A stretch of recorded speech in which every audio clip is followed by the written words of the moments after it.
జై శ్రీమన్నారాయణ. శ్రేయకాంతాయ కళ్యాణ నిధే నిధేర్థినాం శ్రీ వెంకట నివాసాయ శ్రీనివాసాయ మంగళం.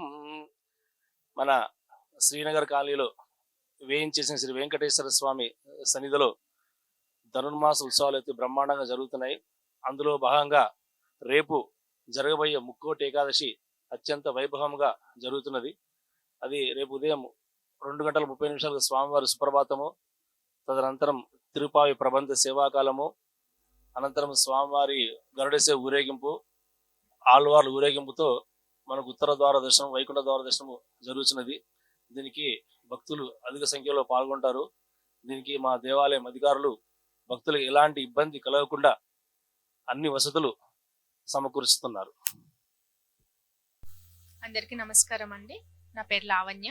నేను శ్రీ వెంకటేశ్వర స్వామి దేవస్థానం కార్యనిర్వహణాధికారి.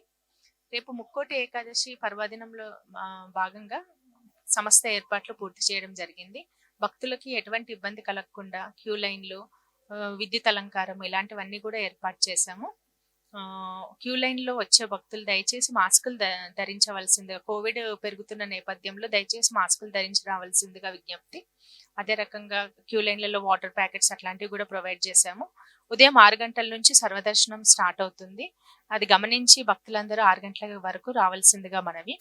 ఈ శ్రీనగర్ కాలనీలో వేంచేసి ఉన్న వెంకటేశ్వర స్వామి వారి ముక్కోటి ఏకాదశి ఏకైక ఉత్తర ద్వారం, మన సిటీలో హైదరాబాద్లో ఉన్న దేవాలయాల్లో ఉన్నటువంటి ఏకైక ఉత్తర ద్వారం. ఈ ద్వారం గుండా ప్రవేశించి భక్తులందరూ స్వామివారిని దర్శించుకొని తరించవలసిందిగా మనవి. జై శ్రీమన్నారాయణ. శ్రీ వెంకటేశ్వర దేవస్థానం శ్రీనగర్ హైదరాబాద్ నందు ఏకైక ఉత్తర రాజగోపురం కలిగిన సిటీలోనే మనది నెంబర్ 1. భక్తులు అధిక సంఖ్యలో ఎక్కడెక్కడి నుంచో ఇక్కడికి వస్తారు.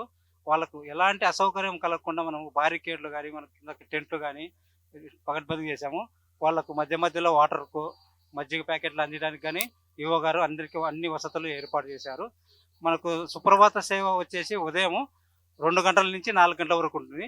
తదుపరి అంత సేవాకాలం అయిపోయిన తర్వాత 6 గంటల నుంచి సాధారణ భక్తులకు 300 రూపీస్ మరియు 200 రూపీస్ కలిగిన సాధారణ భక్తులకు కానీ అందరికీ వసతి ఉంటుంది.